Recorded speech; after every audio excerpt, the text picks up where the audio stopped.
daañ ko fay. man nag bañ ko yàqee ba léegi dañoo yóbbu lal ba. boobu ba nag ni gisuma leen dégguma leen. daaw ba ren maa ngi tëdd ci suuf. mu ay birig laa tegale. jox ñu numéro téléphone boo xam ne boo ci wootee doo leen jot. mu jee gis ci raay bi damaa daw ba ci ñoom. daan leen yéen ba ngeen yóbboo suñu lal ba ndëgë ni gisuñu leen dégguñu leen ci suuf la ñuy tëdd. ñu daan léegi jox ma sa numéro ma jël sama numéro téléphone jox leen ñu ma dinañ la woo. woowu ñu am ñetti fan ma woo leen. portable bi ma leen woowee seen portable day sonné ba sonn kenn du ma jël. damay sonné ba dugg boîte vocale kenn du ma jël. ba ndëgë ni ci suuf lay tëdd. yow amagul ba tey la ñun li ñu metti dafa bari. waaw parce que Macky Sall dafa waxoon ni. dañuy defal fii passerelle. ba fii bu fi deful passerelle. ci raay bi kii bu fi deful passerelle dañuy dund lu metti fii. et léegi ñu war a jaar bi mais dañuy viré. ba pare ñiy liggéey fii boobaa dañuy daanu. xam kon yoon la ñu defal ñu fii passerelle. looloo tax tey ñu génn taxaw wax ak moom. en plus xam nga. Macky Sall daal war na ñëw këddi waa Thiès.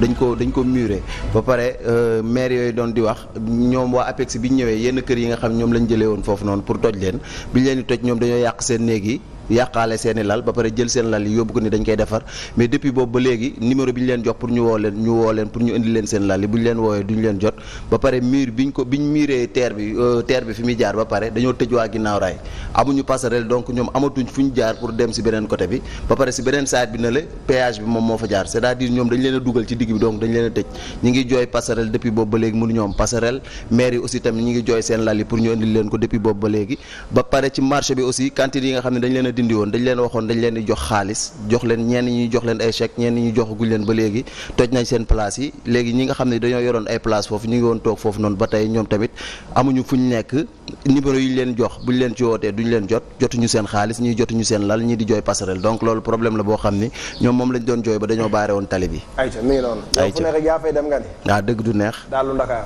maa ngi nii. ayca bu subaa yi tamit xam naa di nga dem ci beneen gox. waaw beneen gox yeneen bagage comme d'habitude comme man damay taxawaalu rek. noonu la jërëjëf Mbaye. voilà c'est ça ayca maa ngi leen di pégee bu baax a baax. ayca Bril émission bi daanaka jeex na ñu bàyyi la actuellement léegi nga wax projet yi après. album bi lan lay doon. waaw d'abord ma leen di remercier ci invitation bi di remercier sama fans yi nga xam ne ñu ngi toog depuis boobu rek di ñu seetaan ak sunu parents yi nga xamante ne xam naa ne ñu ngi toog di seetaan et tout parce que bu ma amee émission d'habitude maire bi day woote quoi ku ne mën na la seetaanal. jibi la ñu invité. donc ma leen di remercier bu baax a baax ci loolu. tamit projet yi day continuer comme je l'ai dit xam naa je serai pas peut-être le premier mais dama osé def ko te dinaa ko continuer mooy j'ai sorti un album de 15 titres qui sera un album visuel. Déjà j'ai fait 3 vidéos yi comme ni ko waxee sànq dépassé na les millions de vues benn bu ci nekk léegi noonu laay continuer album bi chaque mois ma indi benn clip bu bees d'ailleurs samedi dinaa génne benn vidéo bu bees samedi bii di ñëw. et après ça maa ngi waajal ay événements partout au Sénégal parce que dama bëgg a def Bril ci sa dëkk bu nekk ci Sénégal ma dem fa teg fa benn concert yoo xamante ne pour l'instant je le fais avec mes propres moyens. ak benn sponsor bu ma am muy kër gi muy Sen TV parce que lépp lu nga xam ne dama koy def su ma ko fi jàllalee dafay jàll de part moom yi ma koy remercier bu baax a baax depuis la sortie de l'album moom da ci jàpp ñoom ñu ne Bril loo soxla ñun ñooy sa sponsor officiel donc depuis boobu ba léegi lépp lu ma def ñoo ngi siy jàpp donc maa ngi waajal loolu su ma jigee ci loolu nag ma ñëw songu salu Grand Théâtre ànd seeg yéen ngeen jàpp si ànd seeg waa kër gi ànd seeg sama fan si nekk fépp ci Sénégal. Inch'Allah voilà loolu mooy projet yi. ayca la ñu remercier merci beaucoup ñu ngi lay jaajëfal bu baax a baax xam naa ni tamit doo ci wéet parce que comme ni nga ko waxee Sen TV moom talent yi la fi nekkal te yow da nga bokk ci les talents confirmés mi ngi noonu ñu ngi lay jaajëfal Jéema Samba kon bu subaa ñu gën a people. waaw suba ñu bañ a zappé rek suba. waaw suba parce que people bi li ñu joxe waxtaanee bëri na. waaw tey c'est du Macky Sall. simple. ayca suba lu garaaw Mouhamed. lu garaaw inch'Allah. people bi. suba inch'Allah. ça promet. Inch'Allah ayca ñu ngi leen di jox rendez-vous demain inch'Allah mais Bril bëgg nañu nga ñëw fii ñu balancer son bras long bi tëjee ko. may ko wala si la bokk boo ñu joxee ñu jël fi mu ne nii. on vous donne rendez-vous demain inch'Allah à partir de 17h30 comme tous les jours rendez-vous bi ñëwati jox leen actualité waaye tamit xéwal bi ñu partagé ko ak yéen si le son est bon Bril lui il est bon jox ñu. waaw. ah si la bokk de moom dañuy yëngatu moom. ayca xale de pare nañ pour yëngatu ah Jeanne du pare nga kaay bu dee waa kaay yow kay boo paree rek ñëwal. yaa depuis sànq yaa ngi naan yàgg na ay. est-ce que pare ngeen. Myriam pare na tamit. wala ñu acapella balaa ñu ñëw dafa mel ne si la bokk daa yéex a yem. ayca mun nga acapella. ñun ñaar li ñuy dund kenn mun koo xam.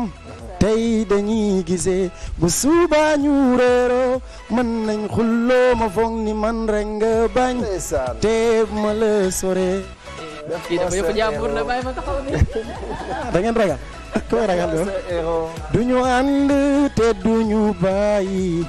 tey mun nañu xulloo suba ñu gisewaat jubóo bis bu ne ñu laaj ma lan ngay toppee kii am na sax ñu naan ma gis nañ laaj keneen jubóo.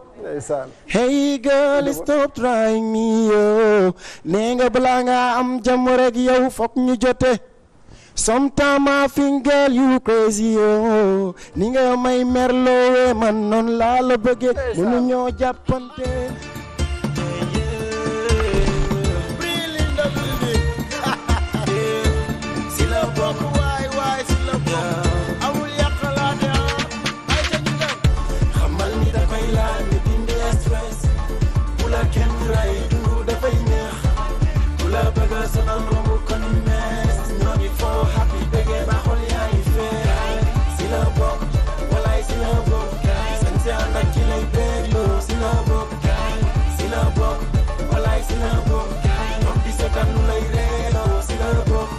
loo xamul kañ lay jeex dafa war a neex bul faale ku lay mere woon ko ba ñu weex lépp teraanga la dundal happiness loo fi mënti am te bégoo am na lu ci des si daal Sénégal la bu la neexee di nga bége bul nangu kenn yàkkal la te ko defee ni nga ko bëggee dañuy dajee foo di ree taxaw ma noo tuutu selfie def ay vidéo yu fan mel ni duudu bàyyi mbay max boro bu fi mer kon wéro war nga mën di enjoy nga nettam wala géro bul nangu kenn di la tere happy sa life neexul yaa koy soppi xamal ni da koy laaj nga dindi stress bu la kenn rey dundu dafay neex bu la bëgga sonal romb kon mees ñoo ngi foo happy bégee ba xol yaa ngi fee si la bokk walaay si la bokk sañse ànd ak ki lay bégloo si la bokk si la bokk walaay si la bokk toog di seetaan lay reeloo si la bokk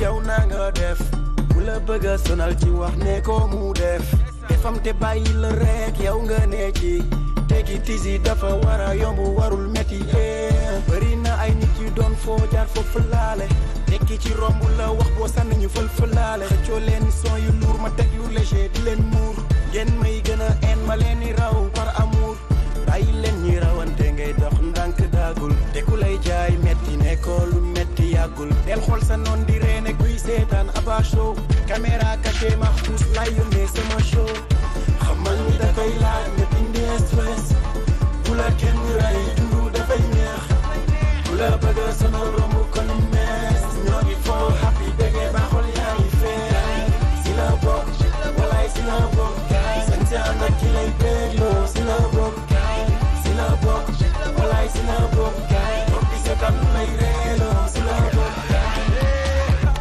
feccal feccal waay mii rek la yëngul yëngul waay feccal waay mii rek la yëngul yëngul waay feccal feccal waay. Orange, le seul réseau 4G+, disponible partout au Sénégal. mi leen indil la Illimix yu bees yi moo leen doon may seen émission Rendez-vous.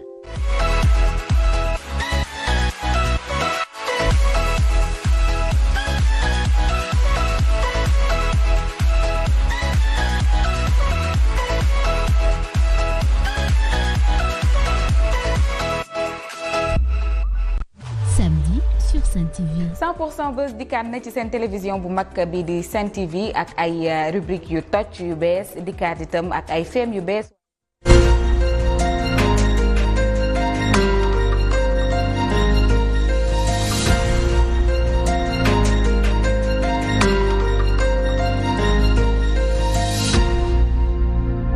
Bonsoir à toutes et à tous, un plaisir de vous retrouver sur Sen TV. C'est parti pour un nouveau numéro, le premier de la semaine de votre magazine d'information L'Essentiel. Un plaisir de vous retrouver comme tous les soirs. Un plaisir également de partager ce plateau avec Abdoulaye Mbow. Bonsoir Abdoulaye. Bonsoir à toi Néné Aïcha et bonsoir à tous les téléspectateurs de la Sen TV. Ils sont nombreux à nous suivre tous les soirs. Effectivement, ils sont nombreux à nous suivre, même depuis notre page Facebook Sen TV officielle. Alors ce soir, nous sommes avec Abdourahmane Sow du COSM 23. Vous allez bien, Abdourahmane?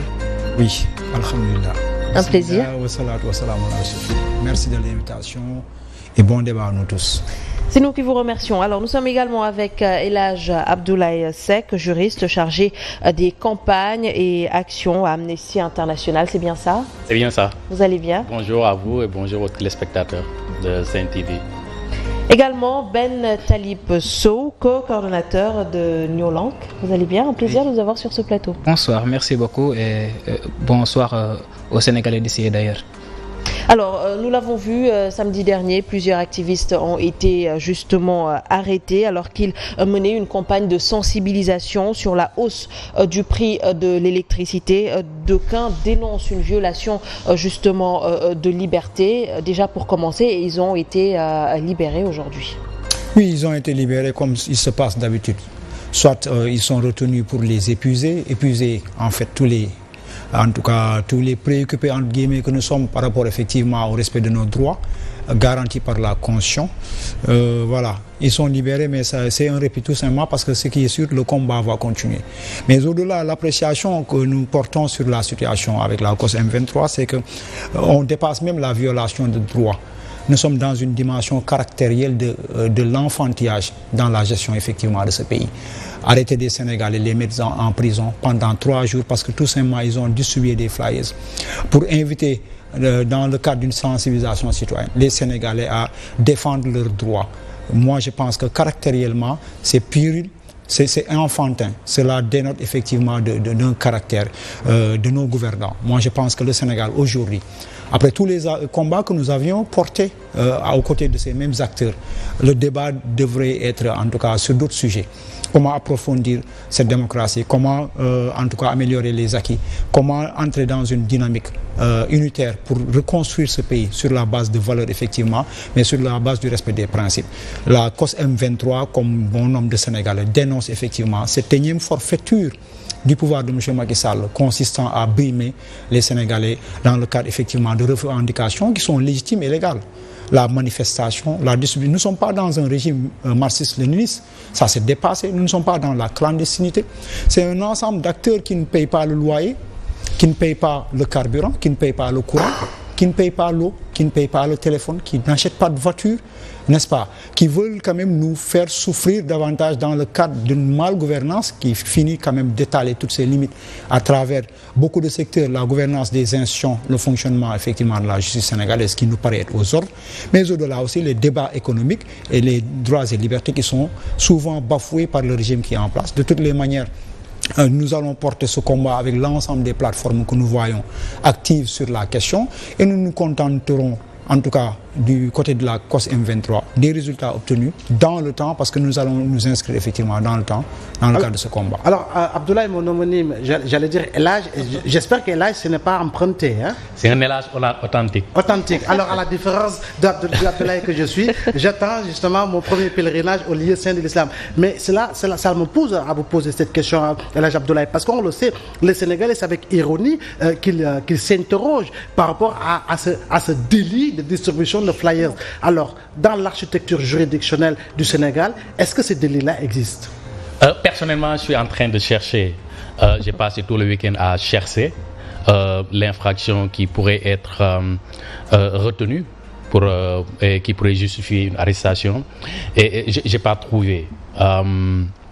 Parce que c'est, comme il a dit, c'est des choses qu'on ne pensait pas pouvoir noter aujourd'hui au Sénégal, avec toute l'aura démocratique dont on parle très souvent, dont on parle à l'extérieur, mais également toutes les luttes que les générations de Sénégalais ont menées pour conquérir des libertés jusqu'à ce qu'on les inscrivent aujourd'hui au niveau de la Constitution. Ce qu'il faut préciser, c'est que les libertés dont nous jouissons, que nous revendiquons, ne sont pas des cadeaux que les différents gouvernements qui se sont succédés nous offrent. Ce sont des droits. Au-delà du droit naturel, c'est des droits que les textes nous confèrent en tant que citoyens et que les autorités administratives, le préfet notamment, doivent pouvoir respecter. Il y a une dernière décision de la Cour suprême qui est intervenue et qui a demandé à ce que les marches, les manifestations ne soient interdites qu'en ultime recours, c'est-à-dire bu pexe amatul, et que la règle soit que les autorités, dont c'est le rôle, prennent toutes les mesures pour que la liberté s'exerce. Parce que ce qu'on leur dit, c'est qu'il y a une liberté quelconque, faites en sorte que le citoyen, même s'il s'agit d'une seule personne, puisse exercer cette liberté librement. C'est tout ce qu'on leur demande. Mais si dans l'organisation et la mise en place des mécanismes, on arrive à dénier à ces citoyens l'exercice de la liberté, c'est qu'on est en porte-à-faux avec la loi qu'on invoque pour interdire toutes ces manifestations. Donc si je comprends bien, vous voulez dire qu'aujourd'hui c'est insensé qu'on nous parle de rassemblements illicites ou bien non signalés, parce que c'est justement pour ça qu'ils ont été arrêtés. Mais c'est même pas un rassemblement, c'est des personnes, c'est un groupe de personnes qui ont approché d'autres Sénégalais, d'autres citoyens pour leur délivrer un message.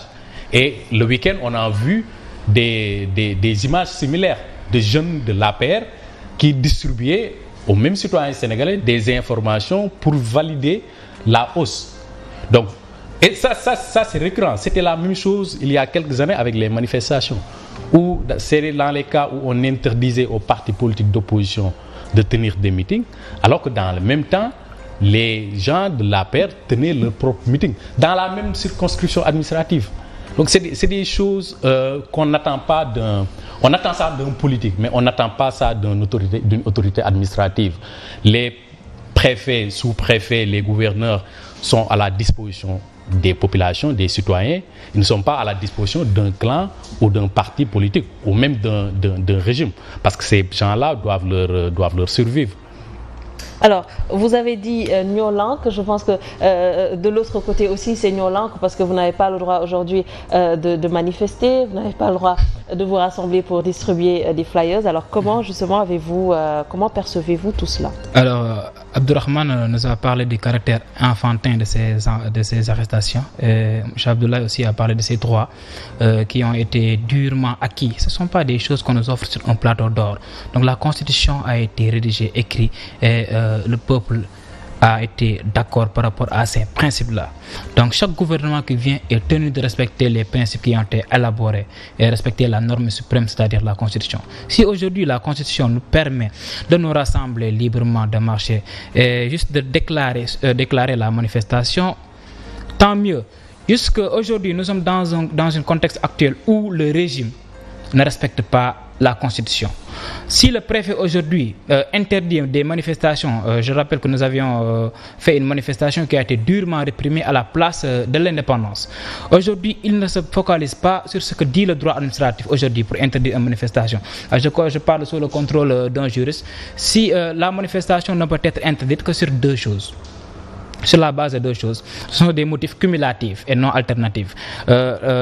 Le risque réel de trouble à l'ordre public, c'est eux qui apprécient. Et en plus, ils doivent démontrer que le nombre d'éléments de police sont insuffisants pour encadrer cette marche. Alors, si vous voyez effectivement, quand les manifestations sont réprimées, ce nombre de policiers-là qui est dehors dans les rues en train de barricader et de bunkeriser, par exemple, la place de l'Indépendance ou le palais, même la moitié peut encadrer la manifestation qui peut se passer de la plus belle des manières. Et effectivement, peut-être n'aura pas l'aura qu'elle aurait dû être sur le fait qu'il soit interdite. Revenons dans le cas présent. Des camarades distribuaient simplement des flyers au rond-point Sam. J'en faisais pas partie, j'y étais pas.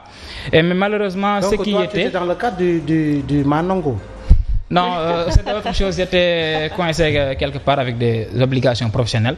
Les camarades qui ont été arrêtés tout simplement parce qu'ils distribuaient des flyers. Et dans les procès-verbaux, qu'est-ce qu'on leur pose comme question? Reconnaissez-vous avoir participé à une manifestation illicite non déclarée? D'abord, ce n'est pas une manifestation. En plus, qu'est-ce qui est illicite sur le fait de distribuer des flyers qui informent aux Sénégalais qu'ils sont victimes de rackets de la part du gouvernement sénégalais? Absolument rien. L'essentiel en est qu'aujourd'hui, le collectif Non Langue va porter plainte d'abord pour une chose simple. Les policiers qui sont les policiers en civil non identifiables qui attrapent les manifestants ou bien qui attrapent les citoyens sénégalais. Parce qu'aujourd'hui, une personne qui n'est pas policier même peut venir et dire qu'on t'embarque parce que voilà, tu as fait un rassemblement, or que ce n'est pas un policier. Donc ces policiers-là ne sont pas identifiables, ce sont des vendeurs de café parfois des baïfals. Vous l'avez vu lors de la manifestation qui s'est passée à la place de l'Indépendance, ce que nous jugeons déplorable. C'est pourquoi, avec concertation avec notre avocat, nous avons décidé de porter plainte contre les OPJ parce que ceci n'est pas du tout normal et montre que la police est instrumentalisée. Autre chose, ils veulent nous faire croire qu'aujourd'hui, pour distribuer des flyers, on doit demander à l'autorité préfectorale une déclaration. Ce que nous ne ferons pas. Parce qu'aujourd'hui, on ne peut pas dire à un citoyen sénégalais qu'il ne peut pas aller voir à l'autre citoyen sénégalais pour l'informer d'une chose qu'il n'était pas au courant. Donc nous avons décidé ce mercredi de reprendre le même lieu et distribuer les flyers comme nous devions le faire le samedi. C'est-à-dire on a lancé l'opération Flyers FEP. Alors à ce niveau, Abdourahmane Sow, aujourd'hui c'est un collectif dans lequel on retrouve des Sénégalais de toutes souches et particulièrement de la société civile. Alors est-ce que votre combat, vous avez senti avec les actions que vous menez quotidiennement et par semaine une adhésion assez massive justement des Sénégalais qui sont également concernés par la hausse du prix de l'électricité? Oui, nous sentons que le coût de la sensibilisation a porté ses effets. Ça, c'est un constat. Nous voyons des Sénégalais de tout âge quand même adhérer effectivement aux activités de mobilisation. Mais au-delà, moi, je pense qu'il faut une évaluation plus pertinente. Quel est l'impact effectivement de toute cette mobilisation vis-à-vis de l'autorité par rapport aux objectifs qui ont été déterminés au départ? Je prends 3 faits. Le premier, c'est l'arrestation de nos camarades, nos amis combattants, Guy Marius Sagna et autres. Nous avions tous exigé leur libération et c'est à partir d'activités de terrain. Jusqu'à présent, nous n'avons pas atteint cet objectif. Par ailleurs, nous avions dénoncé la hausse du prix de l'électricité. C'est une décision qui a été appliquée. Malgré toutes nos activités, voilà, c'est un fait qui est là, constant. Troisièmement, effectivement, tous ceux qui refusent de payer l'électricité se retrouvent en tout cas privés de ce service public. Donc pour dire que par rapport aux problématiques qui étaient dénoncées, aucune n'a été résolue. Ça doit nous pousser quand même à peut-être constater des limites dans l'approche. Et l'idée que j'ai constaté une chose. Quand le camarade Babacar Diop a été arrêté, nous avons vu les forces estudiantines et le SAES même, une corporation travailliste qui a intégré le combat et qui a quelque part réussi à le faire libérer. On n'a pas compris que pour les mêmes chefs d'accusation, qu'ils soient libérés et que les autres soient retenus en prison. Ce que nous en constatons, c'est qu'effectivement, le niveau a été élevé. Moi, j'ai envie des fois de me demander quelle est la plus-value, effectivement, de la participation de ces forces travaillistes dans le cadre de ce combat. Disons-nous la vérité, nous avons nos limites. Quand les manifestations ne sont pas autorisées, les gens sont arrêtés, nous sommes déviés de l'objectif du combat. Quand c'est autorisé, voilà, tout le monde vient, c'est pratiquement, tout le monde est content, on dit que les Sénégalais ont répondu, on s'en arrête là. Mais il faut oser aller au-delà de ces limites pour dire que, en fait, c'est ça l'impact ou pas. Toutes les revendications de départ n'ont pas été atteintes. Moi, je pense qu'il faut peut-être axer la réflexion sur comment, quelle approche avoir pour quand même atteindre nos objectifs. Et je pense que les forces travaillent effectivement doivent prouver, en tout cas c'est mon idée dans ce cas-ci, la paralysie du secteur pourrait être une arme fatale pour dissuader effectivement le pouvoir en place par rapport effectivement à ces décisions. Parce que les manifestations, chaque fois qu'elles seront autorisé. Chaque fois que ça se passera pacifiquement, nous verrons que bon, tout le monde est content, mais par rapport à nos revendications, rien n'avance. Quand c'est interdit, peu de Sénégalais vont y répondre, ayant peur quand même de cette répression très agressive des forces de l'ordre. Alors on s'en limite là. Moi j'aurais aimé quand même qu'on pose ce débat pour voir quelle approche, n'est-ce pas, quelle perspective par rapport à la présence des forces travailleuses dans ce combat. Elles sont impliquées, elles vivent l'impact au niveau de leur foyer.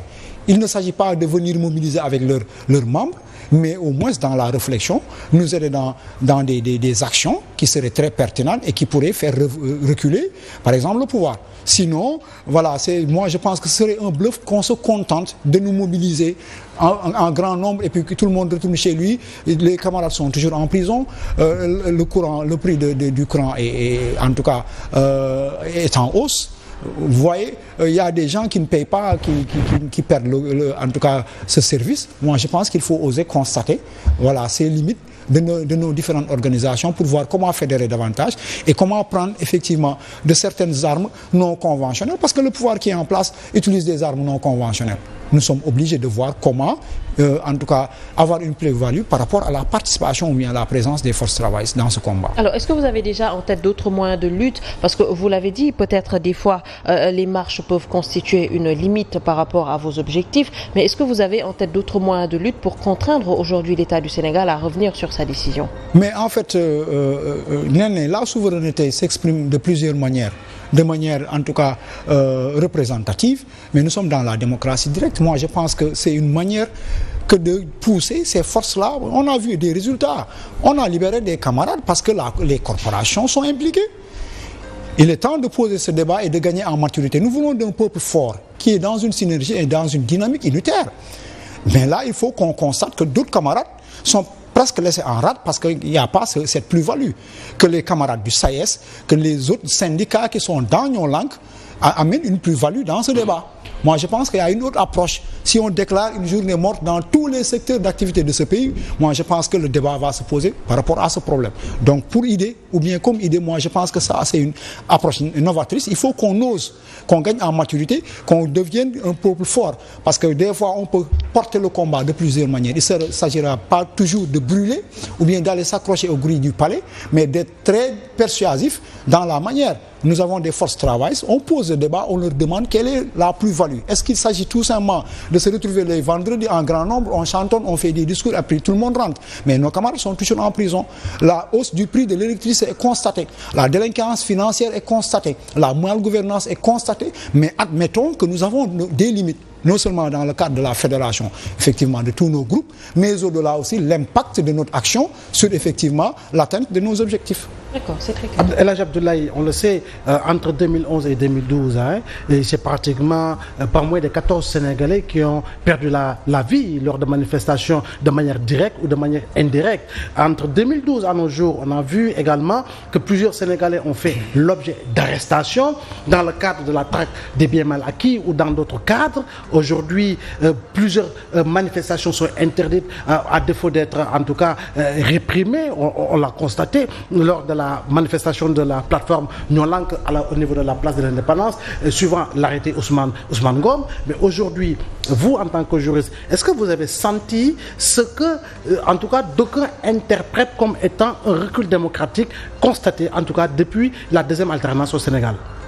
Oui, et la preuve la plus évidente de ce recul, c'est le débat qu'on est en train de mener aujourd'hui, de parler de droits élémentaires, de libertés fondamentales. On les appelle droits élémentaires, libertés fondamentales, parce qu'on considère que c'est des choses, c'est des droits à un niveau primaire, où même les dictatures les reconnaissent à leur population. Si on considère que le Sénégal est un État démocratique, c'est un État qui tend vers l'émergence, où on passe des jours, des semaines à parler d'un arrêté d'interdiction, c'est parce qu'il y a un problème. On est dans une illégalité parfaite avec l'arrêté Ousmane Ngom. Déjà, historiquement, ça ne se justifie pas par les événements que vous avez évoqués tout à l'heure, où il y a eu des pertes humaines, des personnes qui ont été tuées lors de manifestations, et dont on ne sait pas aujourd'hui ce qui s'est passé. Donc il n'y a aucune décision judiciaire qui est intervenu sur la dizaine de personnes qui étaient tuées dans le cadre des manifestations. Il y a certes des cas célèbres, comme le cas de Mamadou Diop, qui ont connu une suite judiciaire. Pour le grand groupe, l'État avait tenté une médiation en offrant 5 millions à chaque famille pour éteindre l'action judiciaire, ce qui était de la corruption. Certains avaient accepté, d'autres n'avaient pas accepté. Et on est venu avec cet arrêté que les tenants du pouvoir aujourd'hui avaient contesté. Parce que juridiquement et légalement, ce n'est pas quelque chose qui se justifie. On ne peut pas poser un arrêté d'interdiction. On ne peut pas décider que sur une partie du territoire, ad vitam aeternam, on ne peut pas organiser d'activités ou de manifestations. On ne peut pas le faire. Aujourd'hui, la Cour suprême qui a été appelée à se prononcer a esquivé la question parce qu'ils ont considéré que le recours était tardif, mais l'arrêté du préfet qui avait interdit la manifestation du PDS a été annulé. Conséquemment, si le juge était conséquent avec lui-même, et vu l'illégalité de cet article, de cet arrêté, on aurait pu avancer. Parce qu'il faut savoir quelque chose aussi. Notre système démocratique fait que c'est l'élite politique qui dirige, qui prend les décisions. Et il se base sur une structure administrative. Donc tous les préfets, la police, tous ces gens-là reçoivent des ordres. Et ils sont obligés de les exécuter. Maintenant, c'est au juge, qui est le garant des libertés, qui doit dire halte lorsqu'il y a des dérives. Maintenant, si le juge fait comme s'il n'avait rien vu, qu'il n'avait rien entendu ou qu'il esquive, ça veut dire qu'on a des problèmes. Ça ne veut pas dire que la situation est perdue d'avance, parce que dans tous les cas, Abdourahmane le disait tout à l'heure, le dernier mot revient à la population.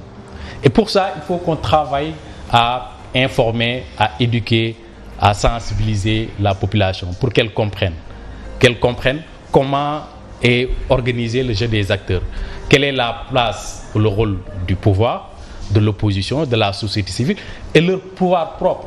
Parce que s'ils ne savent pas ça, on va rester juste dans le système représentatif. On va dire ñu ngi seen ginnaaw wala dégguñ leen ci lii, alors que c'est de leur propre responsabilité de se lever pour manifester contre la hausse, pour manifester contre leur propre liberté ou simplement pour manifester contre des dérives qui pourraient tomber sur un jour ou l'autre. Parce que lorsqu'on va jusqu'à arrêter des personnes, les garder pendant 48 heures, 72 heures pour des bruits, pour le fait de distribuer des flyers, ça heurte. Ça heurte tous les Sénégalais. Même ceux qui ne s'expriment pas publiquement sont heurtés par ces actes et ne comprennent pas. Et c'est pourquoi je suis d'accord qu'il faut qu'on pousse la justice à prendre des positions. Il faut qu'on le pousse à arbitrer. Parce que si on reste sur le rapport de force entre le gouvernement, l'opposition, la société civile, on va occuper les médias, on va occuper la rue, mais on n'avancera pas à un rythme qui nous permet de dépasser toutes ces choses élémentaires. D'accord. Alors aujourd'hui, malgré justement la Constitution, malgré les textes réglementaires et les conventions, comment expliquer aujourd'hui qu'au Sénégal, le respect de certains droits demeure quand même problématique? Mais parce qu'il y a des gens qui ne comprennent pas leur rôle, même au sein du gouvernement.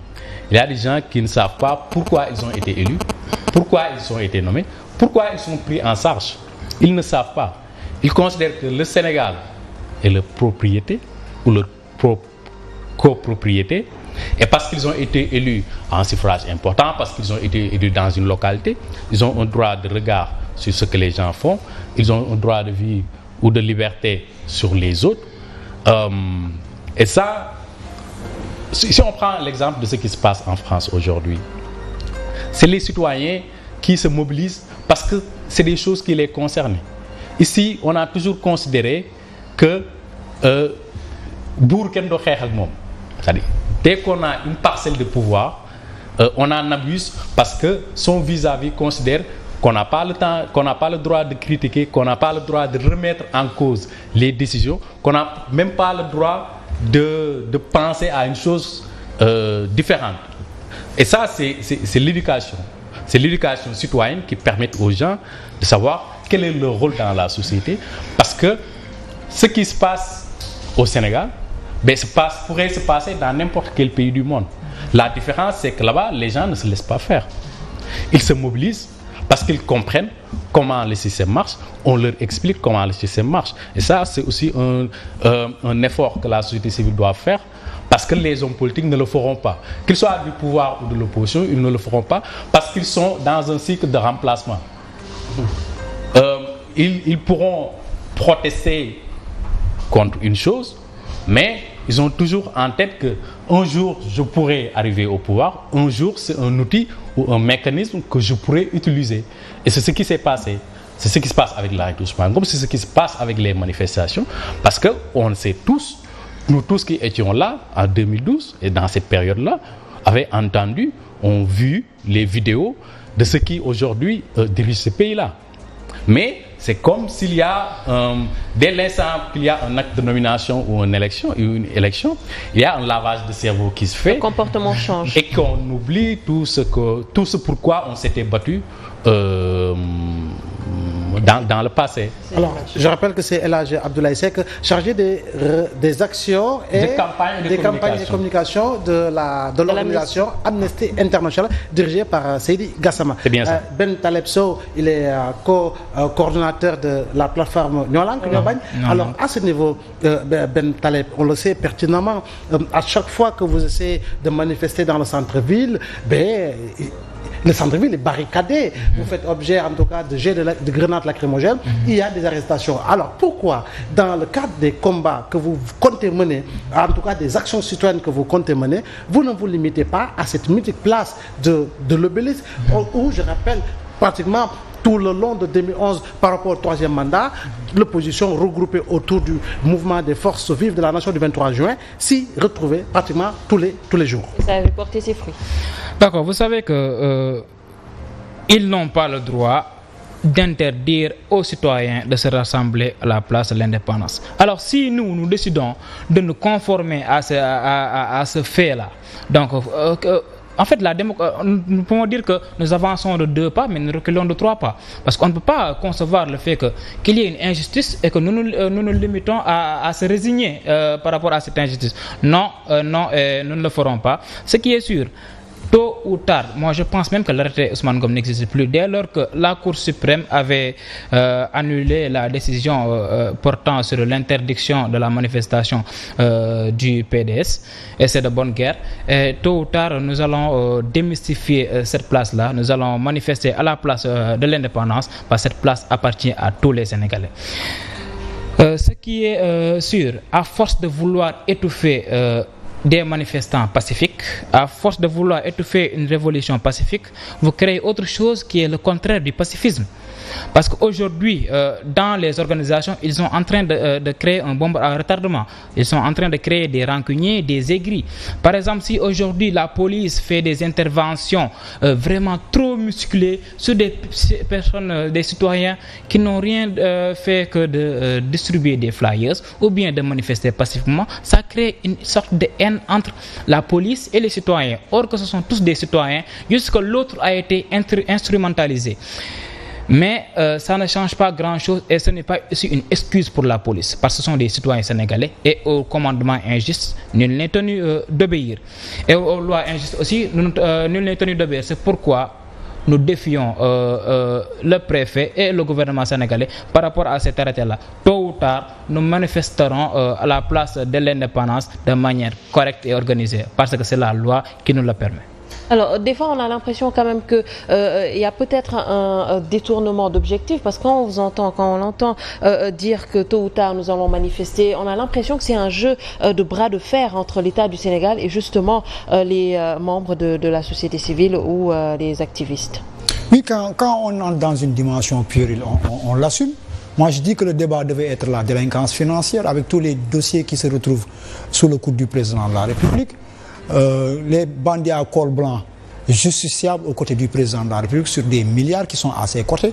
Cette dynamique de rigueur conflictuelle qu'ils appliquent, ils peuvent l'appliquer juste à côté pour quand même refaire une gouvernance qui respecte les modèles et les standards voulus par les Sénégalais qui ont porté les combats à leur côté. Maintenant, s'ils veulent rabaisser le débat dans le cadre de ce conflit entre les citoyens qui sont dans leurs droits, mais cela nous renseigne sur l'état d'esprit de nos dirigeants.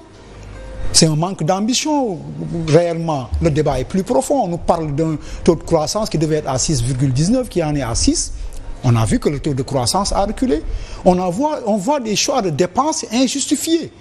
Aujourd'hui, la problématique a son importance. Quand on vous demande, Monsieur le Président de la République, vous avez augmenté les indemnités salariales des agents de la Sénélec pour plus de 2 milliards. Vous avez fait le choix de dépenser sur le terre pour plus de 1500 milliards. Vous avez fait des choix de dépenses publiques qui ne nous convainquent pas de leur pertinence. Nous devons poser le débat. Pourquoi nous demander de tirer de nos poches qui sont vides, de nos besaces qui sont vides pour combler vos carences de gouvernance? C'est ça le problème, le débat qui devait être posé.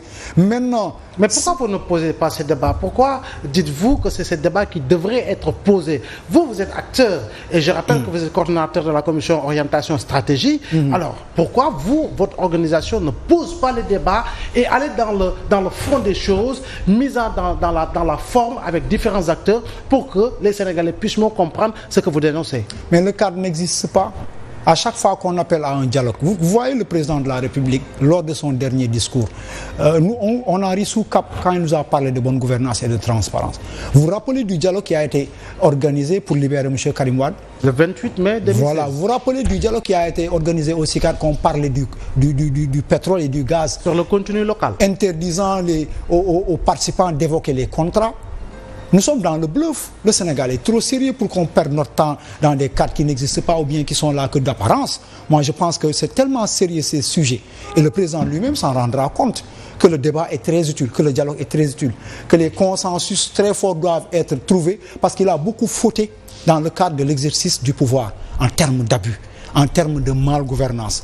Nous ne sommes pas des nihilistes. Il y a des choses qui ont été bien faites dans le cadre, effectivement, de sa gestion.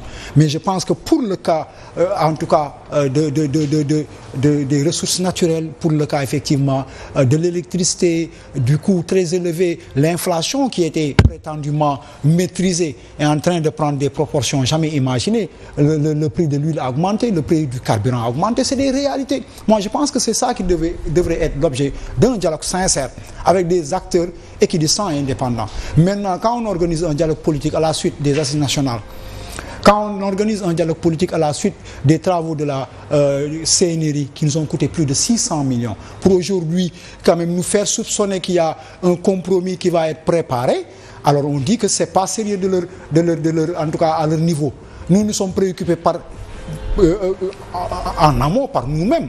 Nos familles, la prise en charge de nos familles. Et au-delà, nos concitoyens qui sont assez éprouvés par, effectivement, ces problématiques posées par la malgouvernance. Il faut l'admettre. Moi, je pense que c'est un débat sérieux qui est là. On a des arguments à mettre sur la table. Malheureusement, ce cadre n'existe pas. Et pour l'offre qui a été faite, ils ont été très clairs au niveau de Nyolang pour dire que nous exigeons la présence de nos camarades qui ont porté ce combat. Moi, je pense que ça doit être rassurant. En tout cas, en ce qui concerne la COS M23, le Pencum Askan Wi existe depuis 2015. Dialogue Convergence, Wartan Bodego, on l'a organisé aux côtés de Ismaël Madior Fall, aux côtés de Aïssata Tall Sall, aux côtés de l'opposition et du pouvoir. Nous sommes partants pour un dialogue franc, sincère et constructif pour l'avenir de ce pays. Mais nous ne sommes pas militants de bluff et de subterfuge permettant quand même de créer des compromissions, de trouver des échappatoires par rapport à un débat qui est sérieux. Nous avons des propositions à faire, nous avons des questions, parce qu'en fait, le problème qui se pose d'emblée, c'est le problème de l'information. Nous n'en disposons pas. De la vraie comme de l'ivrée. On ne sait pas ce qui est vrai et ce qui n'est pas vrai dans ce débat. Nous sommes des patriotes et la dimension patriotique la plus élevée, c'est de participer effectivement à l'effort de développement. Vous croyez que s'il y avait des arguments clairs, fondés, nous ne serons pas enclins à soutenir le président de la République dans une dynamique quand même de gestion de ce contentieux. À ce niveau, Néné, avant de te laisser la parole, El Hadj Abdoulaye, on parle de recul ou d'avancée démocratique au Sénégal.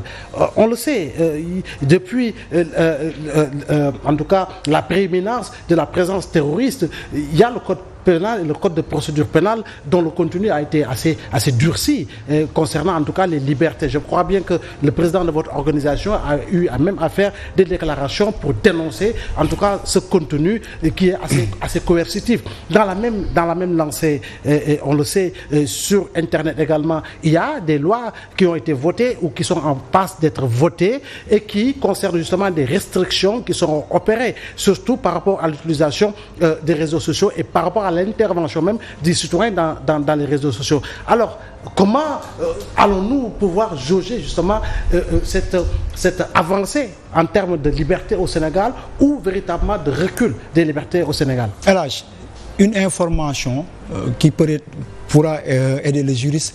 Je rappelle un fait fondamental. Le 23 juin 2012, les membres de la mouvance présidentielle ont marché de Sandaga à la porte de l'Assemblée nationale. C'est une jurisprudence. Alors que l'arrêté Ousmane Ngom existait. S'il y a une violation, le pouvoir a violé cet arrêté. C'est une information très fondamentale. Généralement, pour voir le niveau d'évolution d'une société ou d'un cadre social ou d'un État, on peut juste jeter un coup d'œil sur sa législation. Parce que le droit n'est rien d'autre que la synthèse des règles sociales sur lesquelles on s'entend. Et notre droit est très répressif. On considère qu'on peut tout régler par la répression. C'est-à-dire, on met en prison, on tape, on brutalise ou on tue. Et c'est exactement la même logique avec le terrorisme. Depuis le 11 septembre, depuis qu'il y a eu l'attaque aux États-Unis, il y a une nouvelle théorie qu'on a voulu développer, c'est la légitime défense préventive, où on dit, avant d'être attaqué, attaquez d'abord. Ou alors, dès que vous sentez qu'il y a une menace, mettez en place un ensemble de dispositifs très répressifs, très rigoureux, qui permet de canaliser ou de faire en sorte que la menace ne parvienne pas. Mais ça a été la source de toutes les dérives qu'on a notées. On connaît tous l'histoire de Guantanamo. Ils ont volontairement décidé de mettre les prisonniers dans l'île de Guantanamo pour que la législation et les libertés et droits qui sont valables sur le territoire américain ne soient pas appliqués à ces personnes-là. On les a appelés des prisonniers sans droit. Et toute la législation aujourd'hui, que ce soit au Sénégal, que ce soit en France, que ce soit dans les autres pays sur la question du terrorisme, vise à ça. On vous dit, le principe est simple. On vous fait peur. On vous dit, le terrorisme tue. Si vous ne voulez pas qu'il accède à vous, laissez tomber un ensemble de libertés pour que nous, on puisse vous protéger. C'est-à-dire, on vend la peur pour avoir la sécurité. Et lorsque vous voyez notre dispositif pénal, notamment lié au terrorisme, on peut vous arrêter parce que vous avez passé la nuit ou la journée avec quelqu'un qui a commis un attentat terroriste. Que vous en soyez informé ou non, ça ne les intéresse pas. Ça n'intéresse pas le juge qui va vous juger. Et ça, c'est dans le droit. On dit qu'on peut vous arrêter pendant 72 heures. Vous êtes entre les mains des enquêteurs. Vous ne pouvez ni voir un médecin, ni voir un avocat, ni voir un membre de votre famille. Et ils ont la sortie de la Cour suprême, on n'en tient plus compte. Mais moi, je pense que pour préserver la stabilité de ce pays, le président de la République a intérêt à poser les vrais débats avec responsabilité et avec sincérité. Nous y gagnerons beaucoup parce qu'il y a des rendez-vous qui viennent. Et nous avons, en tout cas, un passé qui nous renseigne effectivement sur certaines réalités. On a vu le président Wade avec son pouvoir. On a vu le ministre Karim Wade avec tout son pouvoir et tout ce qui s'en est suivi. Moi, je pense que les pratiques d'abus n'est-ce pas, pour ces trucs temporels n'en valent pas la peine. Nous avons besoin de reconstruire ce pays sur la base de la sincérité, un dialogue vraiment porteur de solutions.